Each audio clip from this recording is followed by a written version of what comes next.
നമസ്കാരം, ന്യൂസ് ടോക്കിലേക്ക് സ്വാഗതം. നമസ്കാരം. കേരളം ഇങ്ങനെ ശ്വാസം അടക്കിപ്പിടിച്ച് കാത്തിരിക്കുകയായിരുന്നു ഈ തിരുവനന്തപുരം സെഷൻസ് കോടതിയുടെ ഉത്തരവ് എന്താണ് എന്നുള്ള അറിയാൻ വേണ്ടി. ആദ്യം രാവിലെ തന്നെ ആകുമെന്ന് പറഞ്ഞിരുന്നു, പിന്നെ ഉച്ചയ്ക്ക് 1 മണിയായി, പിന്നെ 2-2:30 ആയപ്പോഴാണ് കോടതി ഉത്തരവ് വരുന്നത്. രാഹുൽ മാങ്കൂട്ടത്തിന് മുൻകൂർ ജാമ്യം ഇല്ല എന്നുള്ളത്. എന്തായിരിക്കും ഇനി രാഹുൽ മാങ്കൂട്ടത്തിൻ്റെ ഇനി അങ്ങോട്ടുള്ള ഈ കേരളം ശ്വാസം അടക്കി പിടിച്ചതിനെ കുറിച്ച് പറയുമ്പോൾ ഒരു കാര്യം പറയാതിരിക്കാൻ പറ്റത്തില്ല. ഇപ്പം 1 മണിക്ക് 12 മണിക്ക് ഉടൻ നാളെ എന്നൊക്കെ അതൊക്കെ ചുമ്മാ പറയുന്ന. കാരണം കോടതിയിൽ ഞാൻ ഒരുപാട് തവണ പോയിട്ടുള്ളൂ. അവിടെ ചെന്നിട്ട് കോടതി എപ്പോഴാണ് വിധി പറയുന്നത് കോടതിക്ക് മാത്രമേ അറിയത്തുള്ളൂ. കോടതിയുടെ ഇരിക്കുന്ന ജീവനക്കാർക്കോ അഭിഭാഷകർക്കോ ഒന്നും അറിയത്തില്ല. നമ്മൾ കാത്തിരിക്കുക, നമ്മുടെ ഭാഗം കേൾക്കുന്നു, അത് കഴിഞ്ഞ് കോടതിയാണ് തീരുമാനിക്കുക. അല്ല നേരത്തെ ഞാൻ 1 മണിക്ക് വിധി പറയുമെന്നും കോടതി പറയത്തില്ല. ഇതൊക്കെ പത്രങ്ങളുടെ ഒരു ധാരണ. 1 മണിക്ക് ഏകദേശം കേസ് തീരുമാനിക്കും, അത് കോടതിയാണ് തീരുമാനിക്കുന്നത്. അതുകൊണ്ട് അത് മാത്രമല്ല, നിയമകാര ലേഖകന്മാരുണ്ട്, അവരൊരു ഊഹം വെച്ചങ്ങ് പറയും. അങ്ങനെ പറയുന്നത്. ഇവിടെ ഇപ്പം എന്ത് ചാനലുകൾക്ക് എന്ത് നിയമകാര്യ ലേഖനം, ഒരു നിയമകാര്യ ലേഖനമില്ലല്ലോ. പണ്ടാണ് ഈ നിയമകാര്യ ലേഖനം. ഇപ്പം ഒന്നുമില്ല. ആരെങ്കിലുമൊക്കെ പോയി എന്തെങ്കിലുമൊക്കെ എടുക്കാന്നുള്ള നിയമം. സ്പോർട്സ് അറിയാത്ത ഒരാൾ സ്പോർട്സ് റിപ്പോർട്ട് ചെയ്യാൻ പോകുന്നത് എത്ര പേരുണ്ട്.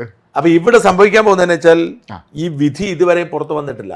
കോടതി പറഞ്ഞതേ ഉള്ളൂ, ജാമ്യം ബെയിൽ റിജക്ട് ചെയ്തു. ഇനി വിധി എഴുതണം. ഈ വിധി എഴുതാൻ പോകുന്നത് ഇന്നത്തെ വാദം കൂടെ കേട്ടിട്ടാണ് വിധി എഴുതാൻ പോകുന്നത്. ഈ വിധി എഴുതാൻ പോകുന്നത് ഇന്നത്തെ കോടതി നടപടികൾക്ക് ശേഷമാണ് ജഡ്ജി എഴുതാൻ പോകുന്നത്. അത് ഇന്ന് തന്നെ എഴുതാൻ നിർബന്ധമൊന്നുമില്ല. നാളെ വിധി പകർപ്പ് വേണം നിർബന്ധമൊന്നുമില്ല. കൊടുത്താൽ മതി. പിന്നെ അത് കോടതിക്ക് ജഡ്ജിന് സമയമുണ്ട്. ഞാനുമായി ബന്ധപ്പെട്ട പല വിധികളും എഴുതി 3 ദിവസം 4 ദിവസം കഴിഞ്ഞാൽ വരുന്നത്. ഇനിയിപ്പോൾ ഇത്രയും ഇമ്പോർട്ടൻ്റ് ആയിട്ടുള്ള കേസായതുകൊണ്ട് ഒരു പക്ഷേങ്കിൽ എന്നാലും നാളെ വരണം നിർബന്ധമില്ല. അപ്പോൾ അതുകൊണ്ട് ആദ്യം ഈ വിധി പകർപ്പ് വരണം. ജഡ്ജി എന്തുകൊണ്ട് ഞാൻ ജാമ്യം നിഷേധിച്ചു എന്ന് പറയണം. ആ പറയണമെന്നുണ്ടെങ്കിൽ ആദ്യം കേസിൻ്റെ വിശദാംശങ്ങൾ പറയണം. എന്താണ് പ്രോസിക്യൂഷൻ പറഞ്ഞെന്ന് പറയണം, എന്താണ് പ്രതിഭാഗം പറഞ്ഞെന്ന് പറയണം. എന്നിട്ട് ഒടുവിൽ ഈ പശ്ചാത്തലത്തിൽ എൻ്റെ നിഗമനം ഇന്നതാണ്, ഇന്ന കാരണങ്ങളാണ്, ഇന്നതാണ് എന്ന് പറഞ്ഞിട്ട് ആണ് ജഡ്ജ് ഞാൻ ഈ വിധി കൊടുത്തിരിക്കുന്നു പറഞ്ഞു. ഇപ്പോൾ ഓർക്കണം, സീനിയറായിട്ടുള്ള ഒരു പ്രിൻസിപ്പൽ സെഷൻസ് ജഡ്ജാണ്. ഹൈക്കോടതിയിലേക്ക് ജഡ്ജ് ആവാനായിട്ടുള്ള ലിസ്റ്റിലിരിക്കുന്ന ഏതു നിമിഷവും ഹൈക്കോടതി ജഡ്ജ് ആകുന്ന ആളാണ് ഇപ്പോഴത്തെ പ്രിൻസിപ്പൽ സെഷൻസ്. അപ്പം ഒരു ഹൈക്കോടതി ജഡ്ജിൻ്റെ അത്രയും ഗൗരവത്തോടെ തന്നെ ഈ കേസിനെ കൈകാര്യം ചെയ്യും. മാത്രമല്ല, ഈ ഹൈക്കോടതിയിലേക്ക് പരിഗണിക്കുമ്പോൾ ഇവരുടെ വിധികളെല്ലാം പരിഗണിക്കും. ഈ ഹൈക്കോടതി ജഡ്ജായിട്ട് പരിഗണിക്കും, ചെയ്തിട്ടുള്ള എല്ലാം പരിഗണിക്കും. സീനിയോറിറ്റിയാണ് പ്രധാനപ്പെട്ടതെങ്കിലും അതുകൊണ്ട് തന്നെ ആ ജഡ്ജ്മെൻ്റ് എഴുതാൻ പോലും അധികം സമയവും അതിനുള്ള ഒരു ജാഗ്രതയും വേണം. അപ്പം അതുകൊണ്ട് ഇനി അടുത്ത നടപടി എന്ന് പറയുന്നത്, ഈ ജഡ്ജ്മെൻ്റ് പുറത്ത് വന്നാൽ മാത്രമേ അടുത്ത നടപടിയെക്കുറിച്ച് കൃത്യമായ ധാരണ ഉണ്ടാകത്തുള്ളൂ. അപ്പം രാഹുലിന് മുമ്പിൽ 2 വഴികളാണ്. ഒന്നുകിൽ കീഴടങ്ങുക. രാജ്മോഹൻ എന്താണ് അതിനെക്കുറിച്ച് അഭിപ്രായം പറയാനുള്ളത്? എൻ്റെ വ്യക്തിപരമായ അഭിപ്രായം പറയുകയാണെങ്കിൽ ഇനി കീഴടങ്ങുന്നതായിരിക്കും നല്ലത്. സത്യം പറഞ്ഞാൽ അത് നേരത്തെ തന്നെ ചെയ്യേണ്ടിയിരുന്നു. ഇനി അങ്ങോട്ട് ഹൈക്കോടതി പോകുമ്പോൾ അതിനത്ര സമയമെടുക്കും. പിന്നെ പാർട്ടിയായിട്ട് പിന്നെ ബന്ധമില്ല, പാർട്ടി നടപടി വന്നു കഴിഞ്ഞു എങ്കിൽ പോലും 2 ഓപ്ഷനാണെന്ന് പറഞ്ഞു. ഒന്ന്, അറസ്റ്റിന് വിധേയമായി കീഴടങ്ങി അറസ്റ്റിന് വിധേയമായി നടപടിക്രമങ്ങളെ പിന്തുടരുക. 2, ഹൈക്കോടതിയിൽ അപ്പീൽ പോയിട്ട് അതുവരെ ഒളിവിൽ കഴിയുക. ഈ 2 ഓപ്ഷൻസാണ് മുമ്പിലുള്ളത്. ഇപ്പം എല്ലാവരും പറയുന്നത് കീഴടങ്ങണം എന്നാണ്. അപ്പം അതിൻ്റെ 2 പ്രശ്നമുള്ള, ഞാൻ പക്ഷെ പറയത്തില്ല കീഴടങ്ങണമെന്നാണ്. അതിന് 2 പ്രശ്നമുണ്ട്. ഒന്ന്, കീഴടങ്ങിയാൽ ഇപ്പം ഞാൻ നേരത്തെ ഇപ്പം നിങ്ങൾ പറഞ്ഞ മാതിരി നേരത്തെ അല്ലെങ്കിൽ ആദ്യം തന്നെ ഞാൻ നിരപരാധിയാണ്, എന്നെ കള്ളക്കേസിൽ കുടുക്കിയതാണ്, ഞാൻ എന്നെ ചെയ്യട്ടെ എന്നുള്ള ധീരമായ നിലപാടെടുക്കണം. നമ്മൾ മാറി നിന്ന സ്ഥിതിക്ക് ഇനി അവസാനം വരെ മാറി നിൽക്കുന്നതാണ് സേഫ്. നമ്മുടെ രാജ്യത്തെ സിസ്റ്റം സുപ്രീം കോടതി വരുമ്പോൾ നമുക്ക് ഓപ്ഷൻസ് ഉണ്ട്. ഇപ്പം എൻ്റെ കാര്യം എടുക്കുക, എനിക്ക് ഇതേപോലെ തന്നെ കേസുണ്ടോ SC/ST അട്രോസിറ്റിയിൽ. എനിക്ക് സെഷൻസ് കോടതി ജാമ്യം നിഷേധിക്കുന്നു. അപ്പോൾ പല ആളുകളും മുന്നിൽ കീഴടങ്ങണം. ഞാൻ കീഴടങ്ങിയില്ല, ഞാൻ കാത്തിരുന്നു. ഹൈക്കോടതി എനിക്ക് ജാമ്യം നിഷേധിക്കുന്നു. ഞാൻ കീഴടങ്ങിയില്ല, ഞാൻ മാറി നിന്നു. സുപ്രീം കോടതി എനിക്ക് ജാമ്യം കിട്ടുന്നു. ഞാൻ കൂളായിട്ട് വന്ന് എൻ്റെ ജോലിയിലേക്ക്. പക്ഷേ എൻ്റെ കേസിൽ നിന്ന് വ്യത്യസ്തമാണ്. എൻ്റെ കേസ് വാർത്തയുമായി ബന്ധപ്പെട്ടുള്ള ഒരു പകവീട്ടലായിരുന്നു. ഇത് റേപ്പാണ്, ബലാത്സംഗമാണ്. അപ്പോൾ ഇവിടെ കീഴടങ്ങിയാൽ സംഭവിക്കുന്നത് എന്താണെന്ന് നോക്കുക. ഈ എളുപ്പം കീഴടങ്ങി അയാളുടെ മുമ്പിൽ ഓപ്ഷൻസ് ഉണ്ട്. ഒന്നുകിൽ അയാൾക്ക് ഏതെങ്കിലും ഒരു പോലീസ് സ്റ്റേഷനിൽ പോയി കീഴടങ്ങാം, അല്ലെങ്കിൽ ഏതെങ്കിലും ഒരു കോടതി പോയി കീഴടങ്ങാം. അപ്പം ഏറ്റവും നല്ലത് തിരുവനന്തപുരം കേസ് രജിസ്റ്റർ ചെയ്തിരിക്കുന്ന മജിസ്ട്രേറ്റ് കോടതി. അതിനേക്കാൾ നല്ല അത് വേണമെന്ന് നിർബന്ധമില്ല. കേരളത്തിൽ ഏതെങ്കിലും ഒരു കോടതിയിൽ പോയി കീഴടങ്ങിയാൽ പിന്നെ കോടതി അയാളെ ഇങ്ങോട്ട് വിടത്തേ ഉള്ളൂ. പക്ഷേ കോടതിയിൽ കീഴടങ്ങിയാൽ കോടതിക്ക് ജാമ്യം കൊടുക്കാൻ പറ്റത്തില്ല. കാരണം ഒരു മജിസ്ട്രേറ്റ് കോടതിയാണ് കേസ് കൈകാര്യം ചെയ്യേണ്ടത്. മജിസ്ട്രേറ്റ് കോടതിയാണ് കീഴടങ്ങേണ്ടത്. മജിസ്ട്രേറ്റ് കോടതിയുടെ മുകളിലുള്ള കോടതിയാണ്, ഏറ്റവും മുകളിലുള്ള കോടതിയാണ് സെഷൻസ് കോടതി. ചീഫ് ജുഡീഷ്യൽ മജിസ്ട്രേറ്റ് കോടതിയാണ് മജിസ്ട്രേറ്റ് കോടതിയുടെ അധികാരി. അതിൻ്റെ മുകളിലുള്ള ആളാണ് പ്രിൻസിപ്പൽ സെഷൻസ് പറയുന്നത്. അപ്പോൾ പ്രിൻസിപ്പൽ സെഷൻസ് കോടതി പ്രഥമ ദൃഷ്ടിയ ഇതിന് ജാമ്യം കൊടുക്കണ്ട എന്ന് തീരുമാനിച്ചിരിക്കുന്ന ഒരു കേസിൽ ഒരു മജിസ്ട്രേറ്റ് കോടതി ജാമ്യം കൊടുക്കാൻ പറ്റത്തില്ല. അങ്ങനെ ഒരു നിയമപ്രശ്നം ഉണ്ടാവും. അപ്പം ഇതുകൊണ്ട് എവിടെ കീഴടങ്ങിയാലും മജിസ്ട്രേറ്റ് കോടതിക്ക് ചെയ്യാൻ പറ്റുന്നത് റിമാൻഡ് ചെയ്യുക. റിമാൻഡ് ചെയ്തതിന് ശേഷം പോലീസ് കസ്റ്റഡിയിൽ ചോദിക്കും. വേണമെങ്കിൽ അപ്പം തന്നെ കസ്റ്റഡി മേടിക്കാം, അല്ലെങ്കിൽ അവരുടെ സമയം പോലെ ഇപ്പം ഞാൻ പറഞ്ഞ പത്മകുമാറിനെയും മുരാരി ബാബുവിനെയും ഒക്കെ പിന്നീട് കസ്റ്റഡി പോറ്റിയെ ചോദ്യം ചെയ്ത് നമ്മുടെ രാഹുൽ ഈശ്വറിനെ അങ്ങനെ തന്നെയാണ് കസ്റ്റഡിയിലെടുക്കും. അപ്പം കസ്റ്റഡിയിൽ വാങ്ങിയാൽ പക്ഷേ പ്രശ്നമുണ്ട്, മിനിമം 3 ദിവസമെങ്കിലും കസ്റ്റഡി കൊടുക്കും. അപ്പം മിനിമം 3 ദിവസം. ഇവർ ചോദിക്കാൻ പോകുന്ന ഒരാഴ്ച ആയിരിക്കും. എന്നെ പോലീസ് ഒരു ജാമ്യം പറഞ്ഞപ്പോൾ ഒരാഴ്ച കസ്റ്റഡി ചോദിച്ചതാണ്, ഒരാഴ്ച. അപ്പോൾ ഇവർ ഒരാഴ്ച കസ്റ്റഡി ചോദിക്കും, 3 ദിവസമെങ്കിലും കോടതി കൊടുക്കേണ്ടി വരും. അപ്പോൾ എന്താ സംഭവിക്കുന്നത്? വന്ന് കീഴടങ്ങുന്നു, രാഹുൽ കീഴടങ്ങി എന്നുള്ള വാർത്തകൾ വരുന്നു. അപ്പോൾ ഈ തെരഞ്ഞെടുപ്പ് സമയം നോക്കണം. അതെ, ഈ തെരഞ്ഞെടുപ്പ് കാലത്ത് രാഹുൽ കീഴടങ്ങുന്ന വാർത്ത വന്നുകൊണ്ടിരിക്കുന്നു. പിന്നെ രാഹുൽ അവിടുന്ന് ജയിലിലേക്ക് കൊണ്ടുപോകുന്ന വാർത്തകൾ വരുന്നു, രാഹുലിനെ കസ്റ്റഡിയിൽ എടുക്കുന്ന വാർത്തകൾ വരുന്നു. പിന്നെ സംഭവിക്കാൻ പോകുന്നതെന്ന് വെച്ചാൽ ഈ 3-4 ദിവസം രാഹുലിനെ കൈവിലങ്ങ് വെച്ച് റേപ്പ് കേസിലെ പ്രതിയാണ്. കൈവിലങ്ങ് ആർക്കൊന്നും പറയാൻ പറ്റത്തില്ല, രാഷ്ട്രീയ വിരോധമുണ്ട്. കൈവിലങ്ങ് വെച്ച് ഈ സംഭവം, ഈ റേപ്പ് എന്ന് പറയുന്ന സംഭവം നടന്ന ഇടങ്ങളിലെല്ലാം കൊണ്ടുപോകും തെളിവെടുപ്പിന് വേണ്ടി. അത് കൃത്യം ഞാൻ പറഞ്ഞു, ഷർഷാദിനെ കൊണ്ടുവന്ന് ലോക്കപ്പിലിടുന്നു. ചെന്നൈയിലെ ഈ കച്ചവടക്കാരനായ പാവപ്പെട്ട ഷർഷാദിനെ ഒരു കുറ്റം ചെയ്ത് സിവിൽ കേസിൽ അറസ്റ്റ് ചെയ്തിട്ട് ഇയാളെ ലോക്കപ്പിലിട്ടിട്ട് ലോക്കപ്പിൽ ഇയാൾ കിടക്കുന്ന കാണാൻ വേണ്ടി മുകളിലത്തെ ജനാല തുറന്നു കൊടുക്കുകയാണ്. ജനാല കട്ടം മാറ്റി കൊടുക്കുക, മാധ്യമങ്ങൾ ഷൂട്ട് ചെയ്യാൻ. അതാണ് പോലീസ്. അപ്പം ഇയാളെ മനഃപൂർവ്വം മാധ്യമങ്ങളുടെ മുമ്പിൽ പ്രദർശിപ്പിച്ചുകൊണ്ട് ഇയാൾക്ക് കൊണ്ട് കൈവിലങ്ങ് വെക്കുന്നതൊക്കെ മാധ്യമങ്ങളുടെ മുമ്പിൽ വെച്ചാണ് ഷർഷാദിന്. അപ്പം ഈ ഒരാഴ്ച മുഴുവൻ ജനങ്ങൾക്ക് താല്പര്യം, തെരഞ്ഞെടുപ്പിനേക്കാൾ കൂടുതൽ താല്പര്യം രാഹുൽ മാങ്കൂട്ടത്തിലായിരിക്കും. ഒരു ജനപ്രതിനിധിയാണ്, ഇന്നലെ വരെ തിളങ്ങി നിന്ന ആളാണ്, ഈ കേരളത്തിൽ ഭയങ്കര ഒരു തരംഗം ഉണ്ടാക്കിയ മനുഷ്യൻ. അതുകൊണ്ട് രാഹുലിനെ കൈവിലങ്ങ് വെച്ചുകൊണ്ട് നടത്താം. ആ ഒരാഴ്ച ഈ ഓളം ഉണ്ടാക്കി തെരഞ്ഞെടുപ്പിനെ ഹൈജാക്ക് ചെയ്യുന്നതേക്കാൾ നല്ലത് രാഹുൽ ഒരാഴ്ചയും കൂടി തെരഞ്ഞെടുപ്പ് കഴിയുന്നത് വരെ ഒളിവിൽ താമസിക്കുന്നു. ഒളിവ് സേഫ് ആണെങ്കിൽ, ഒളിവ് സേഫ് അല്ലെങ്കിൽ, അതായത് ഈ ഒളിവിൽ കഴിയുന്ന സ്ഥലത്തെക്കുറിച്ച് ധാരണ പോലീസിന് കിട്ടുമെങ്കിൽ അത് അതിനേക്കാൾ നാണക്കേടാവും. കാരണം ഒളിവിൽ നിന്ന് പിടികൂടി എന്ന് പറയുന്നത് ഡ്രൈവറിനെ യാത്ര ചെയ്ത കാറിന്റെ ഡ്രൈവറിനെ പിടികൂടിയിട്ടുണ്ട് പോലീസ്. അവർ എന്തും ചെയ്യും. അല്ല, അത് ഏത് കാറാണെന്ന് അറിയത്തില്ല, ഇവരിങ്ങനെ പറയുന്നല്ലേ. അത് ഞാൻ ഈ വരുന്ന വാർത്തകളൊന്നും വിശ്വസിക്കാൻ പറ്റത്തില്ല. നമ്മുടെ പയ്യനെ, എൻ്റെ ഇവിടെ വണ്ടി ഓടിക്കുന്ന പയ്യനുണ്ടല്ലോ, നമ്മുടെ അഖില്, അവനെ എത്ര പ്രാവശ്യം പോലീസ് വിളിച്ചോ ചോദിക്കുന്നു, ബഹളം വെക്കുന്നു. അവനറിയാമോ ഞാൻ ഇവിടെ പോയത്? ഞാൻ ബുദ്ധിയുള്ള ആരെങ്കിലും ഡ്രൈവറോട് പറഞ്ഞിട്ടാണ് ഒളിവിൽ പോകുന്നത്. അപ്പൊ അതൊക്കെ ഇവർ അടിസ്ഥാനപരമായി ചാനലുകൾ ചുമ്മാ ഒരു വാർത്തയ്ക്ക് വേണ്ടി ഉണ്ടാക്കുന്ന സാധനങ്ങൾ. അപ്പൊ ഇവൻ പിടികൂടിയാൽ ഇത് അതിഭയങ്കരമായ ഒരു വാർത്തയായിട്ട് നിലനിൽക്കും. തെരഞ്ഞെടുപ്പിൽ മറ്റൊരു ചർച്ച ഉണ്ടാകത്തില്ല. അതേസമയം ഇവൻ പിടികൂടാതെ സുരക്ഷിതമായി ഒളിവിൽ കഴിയുകയാണെങ്കിൽ ഇവർക്ക് ഒളിവിൽ കുറെ കള്ളക്കഥകൾ പറയാൻ പരിമിതി ഉണ്ടല്ലോ. അവിടെ കണ്ടു, ഇവിടെ കർണാടകയെ കണ്ടു, തമിഴ്നാട്ടിൽ കണ്ടു എന്നൊക്കെ പറഞ്ഞ് പറയുന്നല്ലാതെ അതിനൊരു ഇമ്പോർട്ടൻസ് ഉണ്ടാവത്തില്ല. അതുകൊണ്ട് ഞാൻ സജസ്റ്റ് ചെയ്യുന്നത് ഈ ഹൈക്കോടതിയിൽ ജാമ്യാപേക്ഷ കൊടുത്തിട്ട് അവൻ ഒളിവിൽ തന്നെ തുടരണമെന്നുള്ളതാണ്. ഞാൻ മനസ്സിലാക്കുന്നതനുസരിച്ച് അവൻ ഹൈക്കോടതി ജാമ്യാപേക്ഷ കൊടുക്കുകയാണ്. ഞാനിപ്പം അതിൻ്റെ എൻ്റെ സോഴ്സ് കൊണ്ട് അന്വേഷിച്ചു. അപ്പം ഹൈക്കോടതിയിലെ പൂന്തോട്ട സാർ അല്ല എസ് രാജീവ് എന്ന് പറഞ്ഞൊരു വക്കീലുണ്ട്, സീനിയർ രാജീവ്. അദ്ദേഹമാണ് ക്രിമിനൽ കേസിൽ അവിടെ തരക്കേടില്ലാത്ത കേസ്. അദ്ദേഹത്തിൻ്റെ അടുത്തേക്ക് നേരത്തെ തന്നെ ഇത് തള്ളിയാൽ ചെയ്യണമെന്ന് പറഞ്ഞ് നേരത്തെ തന്നെ ഏൽപ്പിച്ചിട്ടുണ്ട്.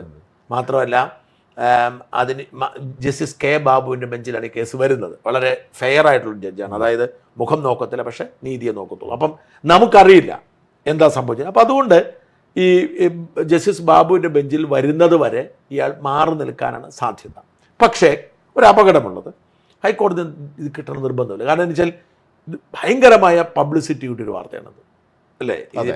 ഒരു ഭയങ്കര മീഡിയ സകല വാർത്തകൾ ശബരിമല സ്വർണ്ണക്കൊള്ള പോലെ വലിയ സംഭവം പോലും മറയ്ക്കുന്ന രീതിയിലേക്ക് കംപ്ലീറ്റ്ലി മറന്നുപോയി. അപ്പോൾ ആ പശ്ചാത്തലത്തിൽ ഈ കോടതികളിൽ ഇരിക്കുന്ന മനുഷ്യരാണല്ലോ, അവർക്കും ഈ ജനവികാരത്തെ കാണാതിരിക്കാൻ പറ്റത്തില്ലല്ലോ.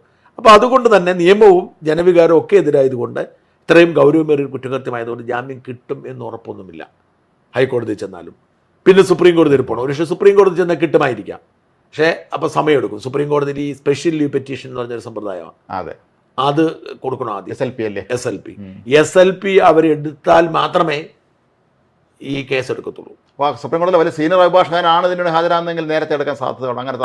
അങ്ങനെ വെച്ചെടുപ്പിക്കാം SLP. പക്ഷെ അതൊക്കെ അതിൻ്റെ ഒരു ടൈം നമ്മളൊക്കെ അതുപോലെ ചെയ്തില്ല. നമ്മൾ ഏറ്റവും സീനിയർ അഭിഭാഷകനെ വെച്ചിട്ടാണ് ഇവര് നമ്മളെ അവിടെ കേസ് എടുപ്പിച്ചതൊക്കെ. അപ്പം അങ്ങനെ ചെയ്യാം, അപ്പം അത്ര സാധ്യതയുണ്ട്. അപ്പം എൻ്റെ ആശങ്ക അതൊന്നുമല്ല രാജ്മോഹൻ. ഞാൻ പറയും, എനിക്ക് ഇപ്പം എന്നോട് പലരും ചോദിച്ചു ഷാജൻ എന്തിനാണ് ഇയാളെ പിന്തുണയ്ക്കുന്നത്. ഞാൻ അയാളെ പിന്തുണയ്ക്കുന്നൊന്നുമില്ല.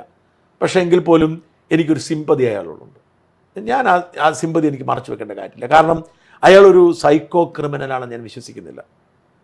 അയാൾ പക്വതയില്ലാത്ത അയാൾക്ക് കിട്ടിയ അവസരം. ഞാൻ പറഞ്ഞ ഈ അയാളുടെ ഭാഗത്തിൻ്റെ വീഴ്ച എന്താണ്? അയാളൊരു ചെറുപ്പക്കാരനാണ്, മിടുക്കനാണ്, അയാൾക്ക് ഒരുപാട് ആരാധകരുണ്ട്. ഈ ആരാധകരെ അയാൾക്ക് കിട്ടിയപ്പം അയാൾ അവരെ ഉപയോഗിച്ചു, അവരെ ശാരീരികം ഉപയോഗിച്ചു. ഇത് ചെയ്യാത്ത ആരുണ്ട് ഈ സെലിബ്രിറ്റികളിൽ?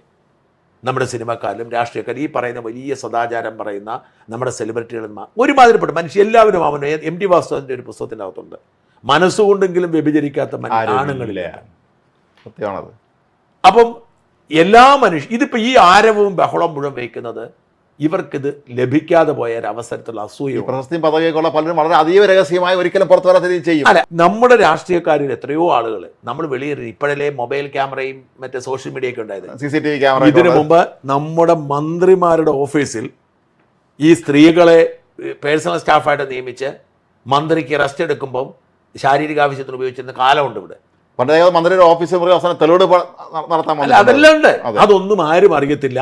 അതിനൊക്കെ പ്രത്യേക കാവൽക്കാരുണ്ട്. അങ്ങനെ ഇപ്പോഴും നമ്മുടെ പല മന്ത്രിമാരും നമ്മുടെ പല വലിയ നേതാക്കന്മാരും കൂടെ വിദേശയാത്ര പോകുന്നത് തന്നെ ഈ ലക്ഷ്യത്തോടെയാണ്. പണ്ട് നമ്മൾ നേതാക്കന്മാരെല്ലാവരും അമേരിക്കയിലെ ഏത് രാജ്യത്തിലും തായ്ലൻഡ് വഴിയാണ് പോകണമെന്ന് പറയുന്നത്. അന്ന് പക്ഷെ ഇവിടെ ആർക്കും അറിയില്ല തായ്ലൻഡ് പോകുന്നുള്ളത്. അപ്പം ഇതൊക്കെ സത്യമാണ്. അതിൻ്റെ ഇടയിൽ ഇവൻ ഒരു ഉത്തരവാദിത്വമില്ലാത്ത ഇതിനൊരു സുരക്ഷ വേണം. ഇതിനകത്ത് രണ്ട് കാര്യങ്ങളാണ്. ഒന്ന്, നമ്മുടെ ഒരു മൊറാലിറ്റി നമ്മൾ തീരുമാനിക്കണം. ഇപ്പം ഞാൻ പറഞ്ഞത്, നമ്മുടെ മുമ്പിൽ നമ്മളൊരു സെലിബ്രിറ്റി ആയി കഴിഞ്ഞാൽ ആ സെലിബ്രിറ്റി എന്ന് പറയുന്ന ഒരു മൊറാലിറ്റി ആ സെലിബ്രിറ്റിയോടൊപ്പം ഉണ്ടാകണം. ഞാൻ നേരത്തെ സൂചിപ്പിച്ചിട്ടുണ്ട് ചർച്ചയ്ക്കകത്ത്, നമ്മൾ സെലിബ്രിറ്റി ആയത് എങ്ങനെയാണോ ആ ജനങ്ങളോട് നമുക്കൊരു ഉത്തരവാദിത്തം. നമ്മൾ അക്കൗണ്ടബിൾ ആണ്. ആ അക്കൗണ്ടബിലിറ്റി എന്ന് പറയുന്നത് ഇപ്പം പ്രത്യേകിച്ച് രാഷ്ട്രീയക്കാർ, ഇപ്പം ഞാൻ പറഞ്ഞൊരു മാധ്യമ പ്രവർത്തകൻ എന്ന നിലയിൽ ഞാൻ പോലും അക്കൗണ്ടബിലിറ്റി മെയിൻറ്റെയിൻ ചെയ്യും. എനിക്ക് വാസ്തവത്തിൽ അക്കൗണ്ടബിലിറ്റി മെയിൻറ്റെയിൻ ചെയ്യുന്ന കാര്യമില്ല. കാരണം ഞാൻ ആരോടും കാശ് പഠിക്കുന്നില്ല, ആരോടും വോട്ട് തോന്നുന്നില്ല, ആരും എനിക്കൊന്നും ഡയറക്റ്റ് തരണ്ട. പക്ഷെ എന്നിരുന്നാൽ പോലും ഇവരെ എൻ്റെ വീഡിയോ കാണുന്നതും എന്നെ സ്നേഹിക്കുന്നതും എൻ്റെ വീഡിയോ കാണുന്നതും എന്നെ അംഗീകരിക്കുന്നു എന്നുള്ള ഒരു പ്രക്രിയയോട് എനിക്കൊരു അക്കൗണ്ടബിലിറ്റി ഉണ്ട്. ആ അക്കൗണ്ടബിലിറ്റി എന്ന് പറഞ്ഞ് ഞാൻ എന്തെല്ലാം പറയുന്നുവോ ആ പറയുന്നതിനോട് കമ്മിറ്റ്മെൻറ്റ് കാണിക്കുക എന്നുള്ളതാണ്. ഞാൻ എന്നെ വിശ്വസിക്കുന്ന എൻ്റെ ഒരു വാർത്ത കാണിക്കുന്ന ഒരാൾ ഞാൻ പറയുന്ന വാക്കും ചെയ്യുന്ന പ്രവർത്തിയും തമ്മിൽ ബന്ധമില്ലെങ്കിൽ എന്നോടുള്ള വിശ്വാസം നഷ്ടപ്പെടും. നമ്മുടെ നാട്ടിൽ പല മാധ്യമ പ്രവർത്തകർക്ക് പറ്റിയിട്ടുള്ളതാണ്. തത്വം പ്രസംഗിക്കുകയും അവരെ സ്വകാര്യത്തിൽ സംഭവിച്ച കാര്യം പുറത്തു വരികയും ചെയ്യുമ്പോഴേ പിന്നെ അവർക്ക് ഈ കാര്യം പറയാൻ പോലും പറ്റാത്ത അവസ്ഥ വരുമല്ലോ. പിന്നീട് അവിടെയാണ് ഇദ്ദേഹത്തിന് അബദ്ധം പറ്റി. മാങ്കൂട്ടത്തിൽ ഒരു പൊതുപ്രവർത്തകനാണ്, ചെറുപ്പക്കാരനാണ്, ബലഹീനതകളുടെ പൊതുപ്രവർത്തകനാണ്. അപ്പോൾ അയാളുടെ ശരീരത്തിൻ്റെ ഇത്തരം ആഗ്രഹങ്ങളെ അടിച്ചമർത്താനുള്ള ഒരു ശേഷി അയാൾക്കുണ്ടാവണമായിരുന്നു. അത് അയാൾക്കില്ലാതെ പോയി. അത് ഇനി അഥവാ ഞാൻ പറഞ്ഞ ഇങ്ങനെ പോകുന്നവരൊന്നും ഇവരാരും ഇങ്ങനെ ഈ പറയുന്ന വാട്സാപ്പിലൂടെ വിളിക്കുക, ചാറ്റ് ചെയ്യുക, ഇങ്ങനെ തെളിവ് അവശേഷിപ്പിച്ചുകൊണ്ടുള്ള ബന്ധത്തിനും പോകത്തില്ല. അവൻ അമിതമായ ആത്മവിശ്വാസം അവനെ കയറി പിടിച്ചുകൊണ്ട് അവൻ ഈ പണിക്കെല്ലാം പോയി. അതുകൊണ്ട് എനിക്ക് സിമ്പതിയുള്ള എന്താണെന്ന് ഞാൻ പറഞ്ഞത്, ഇപ്പം ഞാൻ ഇന്ന് ഈ പ്രോസിക്യൂഷൻ്റെ വാദം കേൾക്കുമായിരുന്നു. പ്രോസിക്യൂഷൻ പറഞ്ഞ് അല്പം കടന്നു കഴിയുക. പ്രോസിക്യൂഷൻ പറയുന്ന ഒരു MLA എന്ന നിലയിൽ അയാളുടെ അടുത്തേക്ക് ഒരു സഹായം അഭ്യർത്ഥിച്ചൊരു സ്ത്രീ ചെല്ലുന്നു, വിവാഹിതയായ ഒരു യുവതി. അവരെ അപ്പോൾ തന്നെ ഇയാൾ നഗ്നചിത്രമെടുത്ത് ഭീഷണിപ്പെടുത്തി ബലാത്സംഗം ചെയ്യുന്നു. അവർക്ക് വെളിയിൽ പറയാൻ കഴിവില്ലാത്തതുകൊണ്ടും ധൈര്യമില്ലാത്തതുകൊണ്ടും ആ ബലാത്സംഗം തുടരുന്നു. ആ ബലാത്സംഗത്തിൻ്റെ തുടർച്ചയായിട്ട് ഒടുവിൽ അവൻ പേടിച്ച് ഇയാൾക്ക് വഴങ്ങേണ്ടി വരുന്നു, ഗർഭിണിയാവുന്നു, ഭയപ്പെടുത്തി ഗർഭചിത്രം നടത്തുന്നു. അപ്പം എന്തൊരു ക്രൂരമായ അവതരണമാണ്. സത്യത്തിൽ അങ്ങനെ അല്ല സംഭവിച്ചേ എന്ന് നമുക്കൊക്കെ അറിയാം. അപ്പോൾ അങ്ങനെ അല്ലാതെ സംഭവിച്ച ഒരു പ്രക്രിയയിൽ അയാൾ ഇങ്ങനെ എല്ലാവരും, എനിക്ക് സത്യം പറഞ്ഞാൽ അയാൾക്ക് ജാമ്യം കിട്ടണമെന്ന് ഞാൻ ആഗ്രഹിച്ചത് എവിടെയാണെന്നറിയോ? അയാൾ കുറ്റകൃത്യം ചെയ്തിട്ടുണ്ടെങ്കിൽ ശിക്ഷ കിട്ടട്ടെ എന്നുള്ള അഭിപ്രായം എനിക്കുള്ളത്. അയാൾക്ക് ജാമ്യം കിട്ടിയിരുന്നെങ്കിൽ ഞാൻ മോഹിച്ച അത് ഈ റിപ്പോർട്ടർ ചാനലും ന്യൂസ് മലയാളം കാണുമ്പോഴാണ്. ഇവർ രണ്ടിൻ്റെയും ആ വിലാപങ്ങളും ഇവർ രണ്ടിൻ്റെയും ഈ പറയുന്ന ഈ ഭാഷയിലുള്ള പെരുപ്പിച്ചിട്ടുള്ള ഡയലോഗുകളും അവനെ എന്നെ എൻ്റെ വാണ്ടെടുന്ന ഇതിൽ സാധനം കാണുമ്പം നമുക്ക് സ്വാഭാവികമായിട്ടും ഒരു സിമ്പതി അവനോട് തോന്നുമായിരുന്നു. പക്ഷേ അവൻ ഇത്രമാത്രം അവൻ കാണിച്ചത് ശരിയല്ല. അവൻ ഗർഭം ഉണ്ടാക്കിയതും ഗർഭചിത്രം നടത്തിയതും ഒന്നും ശരിയല്ല. പക്ഷെ അവൻ ഒരു പെണ്ണിനെ ഭയപ്പെടുത്തി ഭീഷണിപ്പെടുത്തി ബലാത്സംഗം ചെയ്ത് കുഞ്ഞിനെ ഉണ്ടാക്കി കുഞ്ഞിനെ കൊന്നുകളഞ്ഞവനല്ല. അവൻ്റെ ആരാധക വൃന്ദങ്ങൾക്കിടയിൽ വലിയ റോമിയോയായി മാറി. ആ റോമിയോ നിലയിൽ അവൻ അതിനെ ദുരുപയോഗിച്ചു. അവസാനം ഒരാൾ അങ്ങനെ അങ്ങ് പോകണ്ട, എൻ്റെ കുഞ്ഞിൻ്റെ അപ്പൻ നീ ആണെങ്കിൽ നിന്നെ ഞാൻ പാഠം പഠിപ്പിക്കുന്ന രംഗത്ത് വന്നപ്പോൾ അവന് പണി കിട്ടി. അപ്പോൾ ആ പണി കിട്ടി അവന് നിയമം ശിക്ഷിക്കപ്പെട്ടോട്ടെ, കുഴപ്പമൊന്നുമില്ല. പക്ഷെ ഇങ്ങനെ അവനെ അങ്ങ് വേട്ടയാടുന്ന ആ ഒരു വല്ലാത്ത ഒരു ഇതുണ്ടല്ലോ. അല്ല, നമ്മുടെ മലയാളത്തിൽ നമ്മുടെ മാധ്യമങ്ങളിൽ വലിയ പ്രത്യേകത തന്നെയാണ് ഇത്. ഭീകരമായി വന്നു കഴിഞ്ഞാൽ പിന്നെ അവനെ ചേസ് ചെയ്ത് വേട്ടയാടുക. മാത്രമല്ല, ഇത്തരം വേട്ടാടി ചില ആൾ പിൽക്കാലത്ത് നിരപരാധികളാണെന്ന് കണ്ടാൽ പിന്നെ ആരും ആൾക്കാരെ ശ്രദ്ധിക്കാൻ പോയിട്ടില്ല. അത് മിണ്ടത്തില്ല. ഞാൻ പറഞ്ഞ നമ്പി നാരായണൻ എന്തൊരു വേട്ടയാടല. നീ സോഷ്യൽ മീഡിയ ഇല്ല, റിപ്പോർട്ടർ ചാനലില്ല. ഞാൻ പറഞ്ഞ ഒന്ന് സോഷ്യൽ മീഡിയ ഉണ്ടാവണം, രണ്ട് റിപ്പോർട്ടർ ചാനൽ ഉണ്ടാവണം. ഈ റിപ്പോർട്ടർ ചാനലും സോഷ്യൽ മീഡിയ ഇല്ലാതിരുന്ന കാലത്ത് നമ്പി നാരായണനെ പ്രിന്റഡ് പത്രങ്ങൾ ഏതെല്ലാം വിധത്തിൽ ഉപദ്രവിച്ചു. അയൽക്കാർ പോലും ആ വീട്ടിൽ ചെല്ലാത്തൊരവസ്ഥ വന്നു. സ്വാഭാവികമാണ്. രാജ്മോഹൻ സ്വർണ്ണക്കടത്ത് സംഭവം നടക്കുന്ന സമയം, മുഖ്യമന്ത്രിയുടെ ഓഫീസുമായി ബന്ധപ്പെട്ട സ്വർണ്ണക്കടത്ത് നമ്മളെല്ലാം ആഘോഷിക്കുക. പെട്ടെന്നൊരു വാർത്ത മലയാള മനോരമ വരുന്നു. ഒരു മുഖ്യമന്ത്രിയുടെ IT ഫെലോ അരുൺ ബാലചന്ദ്രൻ എന്തോ കുഴപ്പക്കാരനാണെന്നത്. ഞാൻ ഞെട്ടിപ്പോയി. ഞങ്ങൾ നാട്ടുകാരൻ പയ്യനാണ്, ഞങ്ങൾ കുട്ടാപ്പി എന്ന് വിളിക്കുന്ന പയ്യനാണ്, നല്ല മിടുക്കൻ പയ്യനാണ്. ആ മുഖ്യമന്ത്രിയുടെ ഓഫീസിലെ IT ഫെലോ എന്ന് പറഞ്ഞാൽ ഈ IT കാര്യങ്ങൾ കൈകാര്യം ചെയ്യാൻ വേണ്ടി ശിവശങ്കറിൻ്റെ കീഴിൽ വർക്ക് ചെയ്യുന്ന 2 ഓഫീസർമാരാണ്. Sub collector റാങ്കാണ്. അപ്പം നല്ല മിടുക്കനാണ്, നല്ല പയ്യനാണ്. അപ്പോൾ ഇവനെതിരെ വാർത്ത വന്നുകൊണ്ടിരിക്കുന്നു, ഇവനെ പുറത്താക്കുന്നു. അപ്പോൾ മനോരമയിലൊക്കെ ഭയങ്കര ഇവനാണ് ഈ പറയുന്ന സ്വർണ്ണക്കടത്തിലെ വലിയ മാഫി സ്വപ്നയുടെ കാവൽക്കാരൻ വാർത്ത. യഥാർത്ഥത്തിൽ എന്ത് സംഭവിച്ചത്? ഇവന്റെ ബോസ് ആരാ? ശിവശങ്കർ ഇവനോട് പറഞ്ഞു ഒരു മുറി ബുക്ക് ചെയ്ത് തരാൻ പറഞ്ഞു. ഇവന്റെ ബോസ് ഇവനോട് ഒരു മുറി ബുക്ക് ചെയ്യാൻ പറഞ്ഞു. ബുക്ക് ചെയ്യണ്ടേ? സീനിയർ IAS ഉദ്യോഗസ്ഥനും ബോസ്, അവന്റെ ബോസ്. പിന്നെ ഇവൻ റിപ്പോർട്ട് ചെയ്യുന്ന ശിവശങ്കറിനാണ്. ഇവന്റെ ജോലി ഇവൻ ആ സാച്ചുവിന്റെ അവിടെ കണ്ടൊരു ഇവൻ ആ ഫ്ലാറ്റ് ബുക്ക് ചെയ്ത് കൊടുത്തു. അപ്പൊ അവരെ കേസ് അന്വേഷിച്ചു. അവിടെയാണ് 100 പ്രാവശ്യം ഇയാൾ കൊണ്ടുപോയി കാര്യം സാധിച്ചത്. അവിടെ കൊണ്ട് ബുക്ക് ചെയ്തത് ഇന്നയാളാന്ന് അവർ പറഞ്ഞു. അവരെ പൊക്കി. ഇവര് ജോലി പോയി. ഞാൻ പറഞ്ഞു വരുന്ന കാര്യം എന്ന് വെച്ചാൽ ഈ വാർത്തകൾ വന്നപ്പം എൻ്റെ നാട്ടുകാരനാണല്ലോ. അപ്പം എനിക്ക് ഈ നാട്ടിൽ ഇവൻ്റെ അമ്മയേ ഉള്ളൂ, അച്ഛനില്ല. ഇവൻ്റെ അമ്മയ്ക്ക് ഭ്രാന്ത് പിടിച്ചു. ഇവൻ്റെ അമ്മ ഭ്രാന്താണ് വീട്. കാരണം നാട്ടുകാർ മുഴുവൻ എന്താ കരുതുന്നു, ഓ ശരി, അപ്പൊ ഇവന്റെ വിദ്യാഭ്യാസം കൊണ്ട് മെഡിക്കൽ ജോലി എടുത്ത് ഈ ലെവലിലെത്തിയ അവരുടെ അഭിമാനം മുഴുവൻ നഷ്ടപ്പെട്ടിട്ട് നാട്ടിൽ മുഴുവൻ കഥകള്. എനിക്കാണെങ്കിൽ ഒരു ഭയം. ഒന്ന്, മുഖ്യമന്ത്രിയുടെ ഓഫീസുമായി ബന്ധപ്പെട്ട് ഞാൻ അറ്റാക്ക് ചെയ്തുകൊണ്ടിരിക്കുകയാണ്, നമ്മൾ ഈ സ്വർണ്ണക്കടത്ത് ആഘോഷിച്ചുകൊണ്ടിരിക്കുകയാണ്. 2, ഈ പറയുന്ന കാര്യത്തിൽ ഈ പയ്യനും ഞാനും തമ്മിൽ ബന്ധമുണ്ടെന്ന് അറിഞ്ഞാൽ, സത്യം പറഞ്ഞാൽ ആർക്കും അറിയത്തില്ലായിരുന്നു ഞാനും പയ്യനും. അവന്റെ കഥ കട്ടപ്പോയ. കാരണം മുഖ്യമന്ത്രി ഓഫീസിൽ എനിക്ക് അവന് ഒരു രക്ഷയില്ലാത്തതുകൊണ്ട് അപ്പൊ എനിക്കറിയാം ഇവന് നല്ല ബന്ധം, IAS-കാരും IPS-കാരൊക്കെ നല്ല ബന്ധമുണ്ട്. ഇവിടെ ഞാൻ എന്ത് ചെയ്തു, സഖി കേട്ടിട്ട് ഞാൻ വീഡിയോ ചെയ്തു. എൻ്റെ വീഡിയോ പുറത്ത് വന്നത് കൊണ്ട് മാത്രമാണ് പിന്നീട് അതിന് ഫോളോ അപ്പ് ഇല്ല. ഞാൻ പിന്നീട് ആ വാർത്ത ചെയ്ത മനോരമയുടെ ലേഖകനോട് സംസാരിച്ചു. എൻ്റെ വീഡിയോ വന്ന് ഞാൻ ഈ ഫാക്ട്സ് പറയുകയും സാഹചര്യം പറഞ്ഞു. അവരൊന്ന് പിന്മാറി, പതിയെ എല്ലാവരും മാറി. അവൻ്റെ വീട്ടിലൊരു സമാധാനമായി. ഞാൻ പറഞ്ഞേ പയ്യന് പക്ഷേ രക്ഷപ്പെട്ടതുകൊണ്ട് ആ ജോലി പോയപ്പോൾ തന്നെ ഓർക്കണം, അവനാണ് മുഖ്യമന്ത്രി ഓഫീസിലേക്ക് ഒരുപാട് പദ്ധതികൾ കൊണ്ടുവന്നിരുന്നത്. അവൻ പെട്ടെന്ന് അപ്പം തന്നെ ലണ്ടനിലേക്ക് സ്റ്റുഡന്റ് വിസ എടുത്തു പോയി. അവിടെ ചെന്ന് അവൻ ലണ്ടനിൽ ഒരു ബിസിനസ് തുടങ്ങി. ഇപ്പോൾ ഒരു IT കർണാടക സർക്കാരുമായി ചേർന്ന് ഒരു IT കൺസൾട്ടൻ്റായിട്ട് വലിയ ബിസിനസ്സുകാരനായി മാറി. വലിയ ആഡംബര വാഹനത്തിൽ ലണ്ടനിൽ നാട്ടിൽ വരുവാണ്, വല്ലപ്പോഴും അമ്മയെ കണ്ടിട്ട് പോകുക, അല്ല ആരോടും വിട്ടാൻ പോകില്ല. ഈ ദിവസങ്ങളുണ്ടായതാണ്.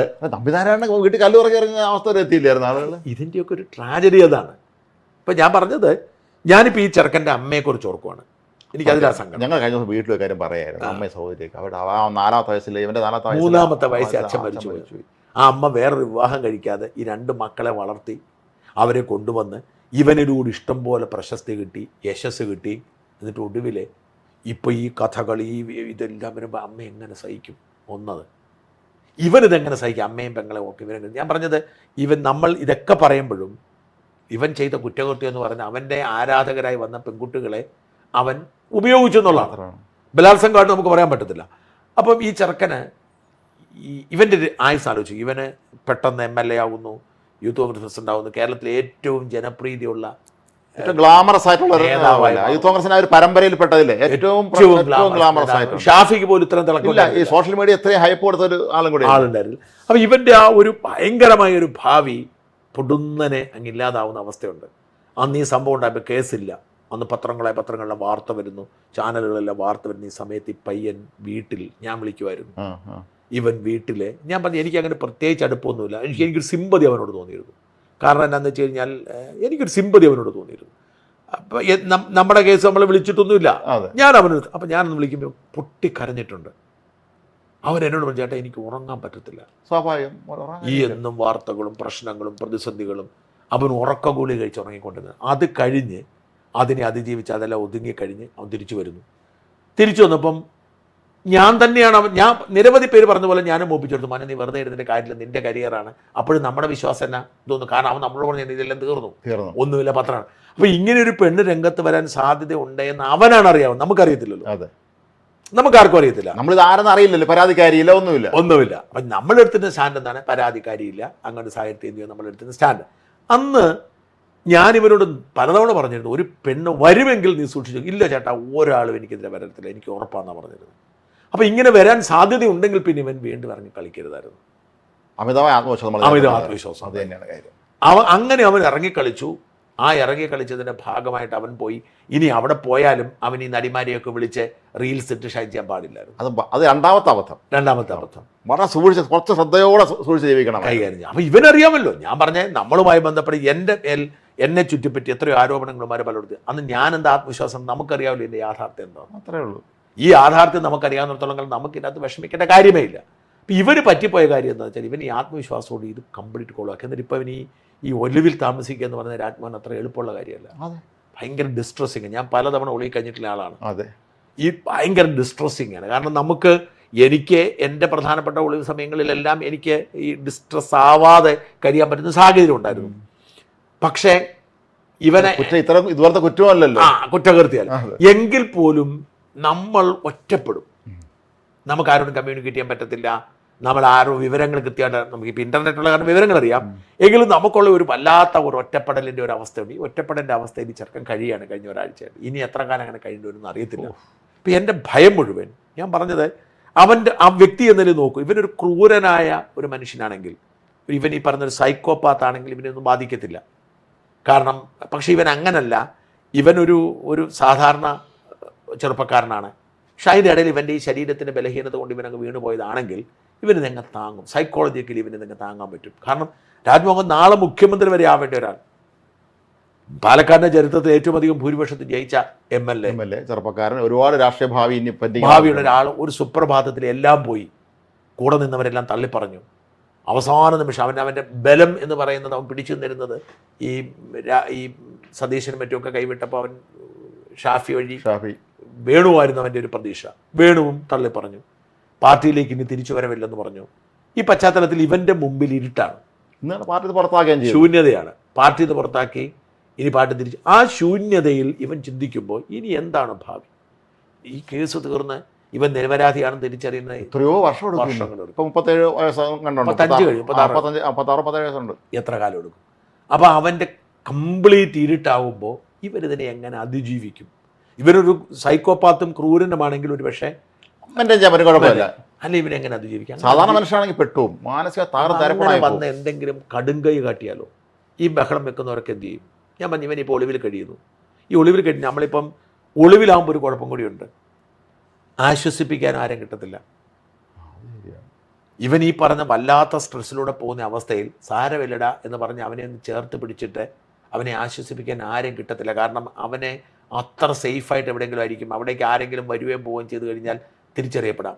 അതെ, അപ്പോൾ ഞാൻ ഇവർക്കൊരു ഭാരമാണോ എന്നൊരു ടെൻഷൻ വരും. കാരണം പിടിച്ച് അവരും പിടിയാവുമല്ലോ എന്നുള്ള ടെൻഷൻ.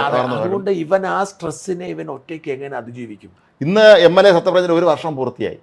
കഴിഞ്ഞ വർഷം ഡിസംബർ 4-ം തീയതിയാണ് രാഹുൽ മാങ്കൂട്ടത്തിൽ പാലക്കാട് MLA ആയി സ്പീക്കറുടെ മുമ്പ് സത്യപ്രതിജ്ഞ ചെയ്തത്. ഒറ്റ വർഷം. ഇന്ന് ഷാർപ്പ് 1 വർഷം, 1-ാം വർഷം. MLA സ്ഥാനം രാജിവെക്കണമെന്ന് എല്ലാവരും പറയുന്നുണ്ട്. അതാണ് നല്ലത് എന്നാണ് എല്ലാവരും പറയുന്നത്. രാജിവെക്കുമായിരിക്കും. അത് നല്ലതിന്. കാരണം ഇനി അവന് പാലക്കാടേക്ക് പോകാനോ പ്രവർത്തിക്കാനോ പറ്റില്ല. അതുകൊണ്ട് അവൻ രാജിവെക്കാനാണ് സാധ്യത. ഈ പാർട്ടിയിൽ നിന്ന് പുറത്താക്കിയത് എങ്ങനെയായിരിക്കും ഇനി ഭാവിയിൽ ബാധിക്കുക? അല്ലെ, രാജ്മോഹൻ അവന്റെ രാഷ്ട്രീയ ജീവിതം തീർന്നു. അവനെ സംബന്ധിച്ചിടത്തോളം ഈ ഗുരുതരമായ കുറ്റകൃത്യത്തിൽ നിന്ന് രക്ഷപ്പെട്ട തലനാരിൽ ഇപ്പോൾ ഇവനെ ഹൈക്കോടതി ജാമ്യം കിട്ടിയാൽ പോലും പാർട്ടിയിൽ നിന്ന് പുറത്താക്കിയിരിക്കുന്നു. അവൻ്റെ ആ രാഷ്ട്രീയ ജീവിതം തീർന്നു. താഴത്തെ കോടതി അവന് ജാമ്യം നിഷേധിക്കപ്പെട്ടു. അവൻ രാഷ്ട്രീയ ജീവിതം തീർന്നു. നമുക്ക് ഒരാളൊരു കുഴപ്പത്തിൽ, ഇപ്പം ദിലീപ് ചെന്നൊരു കുഴപ്പത്തിൽ ചാടി. ദിലീപിൻ്റെ കൂടെ അവസാന നിമിഷം വരെ നിൽക്കാൻ ആളുകളുണ്ട്. ദിലീപിൻ്റെ ഫാമിലിയുണ്ട്, ദിലീപിൻ്റെ സിനിമ മേഖലയുണ്ട്. ദിലീപ് നമുക്കറിയാലോ, ആ നടിയേക്കാൾ കൂടുതൽ സിനിമാ മേഖല ദിലീപിനെ സഹായിച്ചത്. അപ്പോൾ ദിലീപ് എന്ന് കുറ്റവിമുക്തനാവുന്ന അന്ന് ദിലീപിന് ഉയർത്തെഴുന്നേക്കാം. എന്നിട്ടും ദിലീപ് എത്ര 8 വർഷം കഴിഞ്ഞു? അത് എത്ര വർഷമായില്ല? 8 വർഷമായി. ഇനി ഈ മാസം ഇനി വിധിയും വരുന്നത് 8-ാം തീയതി. അതേസമയം ഇവനെ സംബന്ധിച്ച് ആരുമില്ല ഇവനെ സഹായിക്കാൻ. പാർട്ടി ഇവനെ കൈവിട്ടു. കാരണം ഇന്നിപ്പം സരിൻ്റെ ഒരു ഫോട്ടോ ഞാൻ കണ്ടു. സരിൻ ഇങ്ങനെ ചെരിഞ്ഞ് സൻ്റെ തന്നെ ഒരു പ്രൊഫൈൽ ഇട്ടു. എന്താണ്, എനിക്കിനി അവസരം കിട്ടുമല്ലോ, ഇവൻ പോയല്ലോ. അപ്പോൾ കോൺഗ്രസ് പാലക്കാട് നിന്നാണല്ലോ ഏറ്റവും കൂടുതൽ നമുക്ക് രാഹുലിനെതിരെ കോൾ വന്നിരുന്നത്. അതുകൊണ്ടാണ് രാഹുൽ അങ്ങ് പോയാൽ ആ സീറ്റ് കിട്ടിയേക്കും. എന്നെ ഒരാൾ വിളിച്ചിട്ട്, രാഹുലിൻ്റെ വിഷയം ഉണ്ടായി കഴിഞ്ഞപ്പോൾ എന്നെ ഒരാൾ വിളിച്ചിട്ട് പറഞ്ഞത് എനിക്ക് സങ്കടം തോന്നി. ഇവൻ രാജിവെച്ചേക്കുന്നു, ഇപ്പോഴല്ല, നേരത്തെ 3 മാസം ഇവൻ രാജിവെച്ചേക്കുന്നു സാഹചര്യം ഉണ്ടായപ്പോൾ എന്നെ ഒരാൾ വിളിച്ചിട്ട് പറയാൻ ആഗ്രഹിക്കുന്നില്ല, ചേട്ടാ ഇനി പകരം പരിഗണിക്കുന്നതോട് കൂടെ എൻ്റെ പേരിടുന്ന് പറഞ്ഞ വാർത്ത കൊടുക്കുമ്പോൾ ആലോചിക്കുക. ഇതാണ് ഇത്തരത്തിലുള്ളൊരു അപ്പം എനിക്ക് ഈ ചെറുക്കൻ്റെ ഇവൻ എന്തെങ്കിലും അവിവേകം കാണിക്കുമോ എന്നുള്ള ഒരു ഭയം എനിക്കുണ്ട്. കാരണം അവൻ ചിന്തിച്ചു നോക്കുമ്പം അവൻ്റെ വീട്ടുകാർക്കുണ്ടാകുന്ന അപമാനം, അവൻ ചെയ്തു കൂട്ടിയ അവൻ ഇപ്പോൾ ആയിരിക്കുമല്ലോ ഒരു കുറ്റബോധം ഉണ്ടാവുന്നത്. തനിച്ചാവുമ്പോഴേ എന്തിനാണ് ഞാൻ ഇങ്ങനെയൊക്കെ ചെയ്തത്? ഈ ശരീരത്തിൻ്റെ ഈ ഒരു ആവശ്യത്തിന് എന്തെല്ലാം വഴികളുണ്ടായിരുന്നു, എന്നിട്ട് ഞാൻ ഈ പണിക്ക് എന്താ ചെയ്തത്, ഇനി ഞാൻ എന്ത് ചെയ്യുമെന്നുള്ള വല്ലാത്തൊരു ഇഷ്യൂ. ഇപ്പം ഞാൻ സുപ്രീം കോടതിയിൽ എൻ്റെ കേസ് പരിഗണിക്കുന്ന ദിവസം നമ്മൾ സെഷൻസ് കോടതി പോയി. സെഷൻ കോടതി ജാമ്യം കിട്ടില്ലെന്ന് എനിക്കറിയാമായിരുന്നു. ഹൈക്കോടതിയിലും നമുക്ക് ഏകദേശം 2-3 ദിവസം മുമ്പ് തന്നെ ജാമ്യം കിട്ടും. കാരണം ഉറപ്പായിട്ടും കിട്ടേണ്ടതാണ്, 3 വർഷത്തിൽ താഴെയുള്ള കുറ്റകൃത്യം, പക്ഷെ കിട്ടത്തില്ല എന്നറിയാമായിരുന്നു. അപ്പോൾ സുപ്രീം കോടതി മാത്രമാണ് നമ്മുടെ പ്രതീക്ഷ. സുപ്രീം കോടതി കിട്ടും. അപ്പോൾ ഈ സുപ്രീം കോടതിയിൽ തന്നെ അട്ടിമറിക്കാൻ വേണ്ടി ഇവിടുന്ന് അൻവറും സംഘവും അവിടെ പോയി താമസിച്ച് അവിടെ ഒരു ദല്ലാൾ നന്ദകുമാരനൊക്കെ കണ്ടുപിടിച്ച് അവർക്ക് ഒരുപാട് ഓപ്പറേഷൻ ഇതെല്ലാം നമുക്കറിയാൻ പറ്റുന്നുണ്ട്. എങ്കിൽ പോലും നമ്മൾ ഏറ്റവും നല്ല വക്കീലിനെ വെച്ചു, നമ്മൾ ഇത് കൃത്യം നടക്കും. എങ്കിൽ പോലും ഈ കേസ് പരിഗണിക്കുന്ന ഡേറ്റായി ലാസ്റ്റ് 3 ഡേ ഉറങ്ങാൻ പറ്റുന്നില്ല. കാരണം അഥവാ സുപ്രീം കോടതി ഓപ്ഷനില്ല. എൻ്റെ മുമ്പിലുള്ള ഏക ഓപ്ഷൻ എന്ന് പറയുന്നത് നേരെ വന്ന് കീഴടങ്ങുക. ഈ സുപ്രീം കോടതി വരെ പോയി തോറ്റു വരുന്ന ഒരാളെ നമുക്ക് പിന്നീട് ഈ കേസ് നടത്തിപ്പിൽ നമ്മൾ നേരിടുന്ന വലിയ പ്രതിസന്ധി. അങ്ങനെ പ്രശ്നമുണ്ട്. പരമോന്നത പോയി തിരിച്ചു വരുന്നവനെ താഴത്തെ മജിസ്ട്രേറ്റ് കോടതിക്ക് ട്രയൽ ചെയ്യുമ്പം എന്തെങ്കിലും ദയ തരാൻ പറ്റുമോ? ഇത് വല്ലാത്തൊരവസ്ഥയാണ്. സുപ്രീം കോടതി വരെ പോയിട്ട് ഇത് യഥാർത്ഥത്തിൽ കേസിൻ്റെ ട്രയലിന് മുൻപേ നീ തോക്കുവിടുക എന്നുള്ള ഒരു ലൈസൻസ് പോയി മേടിച്ചുകൊണ്ട് വരുന്നത് തുല്യമാണ് സുപ്രീം കോടതി തോറ്റു വരുന്നത്. അങ്ങനെ പ്രശ്നമുണ്ട്. സുപ്രീം കോടതി ജാമ്യം നിഷേധിച്ച ഒരാൾക്ക് താഴത്തെ മജിസ്ട്രേറ്റ് കോടതി എന്തെങ്കിലും കേസ് വയ്ക്കും, എന്തെങ്കിലും ദയ തരുമോ? അപ്പം ഈ ഉണ്ടാവുന്ന ആ സ്ട്രെസ്, അത്തരം ഒരു കേസ് ഉണ്ടായിട്ട് ഞാൻ അനുഭവിച്ചൊരു സ്ട്രെസ് ഉണ്ട്. അപ്പോൾ ഇതാണ് യഥാർത്ഥത്തിൽ ഇങ്ങനെ നമ്മൾ സ്ട്രെസ് ഉണ്ടാക്കി ഈ പണി നിർത്തിക്കാന്നുള്ളത് ഇവർ ആഗ്രഹിച്ചിരുന്നു. പക്ഷേ ഇതാകുമ്പോൾ അപമാനവും കൂടെ ഉണ്ട്, വല്ലാത്ത അപമാനം. മറ്റേന്ന് പറഞ്ഞാൽ എൻ്റെ കുടുംബത്തിനൊക്കെ അപമാനമല്ല, അഭിമാനമാണ്. മകൻ സത്യം വിളിച്ച് പറഞ്ഞുകൊണ്ട് അത് എന്തോരം ആളുകൾ പിന്തുണ കൊടുക്കുന്നു, ആരാധകരെ കിട്ടുന്നു. പക്ഷെ ഇതങ്ങനല്ല. ഈ ചെറുക്കൻ്റെ ജീവിതം കട്ടപ്പുകയായി അക്ഷരാർത്ഥത്തിൽ. ഞാൻ പറഞ്ഞ വല്ലാത്ത ഒരു അല്ലേ. അതെ, ഞാൻ മുമ്പൊരിക്കൽ എന്നോ വായിച്ചൊരു കഥയിലൊരു കഥാപാത്രം, ഇംഗ്ലീഷ് കഥയിലാണ്, അതിലൊരു കഥാപാത്രം ഇതുപോലെ തിളങ്ങിയെന്നൊരു മനുഷ്യൻ, കഴിഞ്ഞ വർഷം വലിയ ജാഥ നയിച്ചൊരു മനുഷ്യൻ ഈ വർഷം ജാഥ പോകുമ്പോൾ നോയിക്കൊണ്ടിരിക്കുകയാണ്. അയാൾ പറയാം, last year I was leading the procession, today I am witnessing the procession. At least witness ചെയ്യുന്നുണ്ടല്ലോ, വിറ്റ്നസ് എങ്കിലും ചെയ്യാൻ പറ്റും. ഇപ്പം അതൊന്നും നടക്കൂല. അതല്ല പ്രശ്നം, അത് നടക്കില്ല. ഞാൻ പറഞ്ഞു ഇവനെ യേശു ക്രിസ്തു കമ്പയർ ചെയ്യരുത്, ദയവായിട്ട് ആരും തെറ്റിദ്ധരിക്കരുത്. യേശു ക്രിസ്തു ഈ ഓശാന ഞായറാഴ്ച ഞങ്ങൾ ആഘോഷിക്കുന്നത് യേശു ക്രിസ്തുവിൻ്റെ ജെറുസലേം പ്രവേശനമാണ്. ജെറുസലേം പള്ളിയിലേക്ക് യേശു ക്രിസ്തു പോവുകയാണ്. യേശു ക്രിസ്തു പോകുന്നത് കഴുതപ്പുറത്ത്, ഒരു കഴുതയെ വിളിച്ചിട്ട് കഴുതപ്പുറത്ത് കയറിയിട്ട് പോവുകയാണ്. അപ്പോഴത്തേക്കും അവിടുത്തെ ഈ യെരുശലേം നിവാസികളെല്ലാം യേശു ക്രിസ്തുവിന് ഓശാന വിളിച്ച് ജയ് വിളിച്ചു മുമ്പോട്ട് പോവുകയാണ്. പിറ്റേ ആഴ്ചയാണ് യേശു ക്രിസ്തുവിനെ കൊണ്ട് കുരിശി തറയ്ക്കുന്നത്. അന്ന് ആളുകളോ ജനക്കൂട്ടമോ ഇവനെ കുരിശി തറയ്ക്കുക, ഇവനെ കൊല്ലുക, ഇവനെ ക്രൂശിക്കുക എന്ന് പറഞ്ഞ് കൊണ്ടുപോവാണ്. അപ്പം യേശു ക്രിസ്തുവായിട്ട് കമ്പയർ ചെയ്യുന്ന ആരും കരുതിയേക്കരുത്. അതാണ് സമൂഹം. ഇത് മനുഷ്യ ജീവിതത്തിൻ്റെ ഒരു പ്രത്യേകതയാണ്, സമൂഹത്തിൻ്റെ ഒരു പ്രത്യേകതയാണ്. അപ്പം ഇതേ അവസ്ഥയിലൂടെ ഈ ചെറുക്കം കടന്നു പോയിക്കൊണ്ടിരിക്കുകയാണ്. അതായത് അവനെ ആരുമില്ല, ആർക്കുമില്ലാത്ത അവസ്ഥ. അവൻ്റെ കയ്യിലിരിപ്പിൻ്റെ കുഴപ്പമാണ്. പക്ഷേ എങ്കിൽ പോലും അവൻ ഇതിനകത്ത് ഒരു പ്രശ്നമുള്ള ലീഗലി ഞാൻ പറഞ്ഞ ആ പെൺകുട്ടി ഇങ്ങോട്ട് അപ്രോച്ച് ചെയ്തു, അവൻ അതിന് ഓക്കെ പറഞ്ഞു. പക്ഷെ അവൻ ഒരിക്കലും ചെയ്യരുതായിരുന്നു.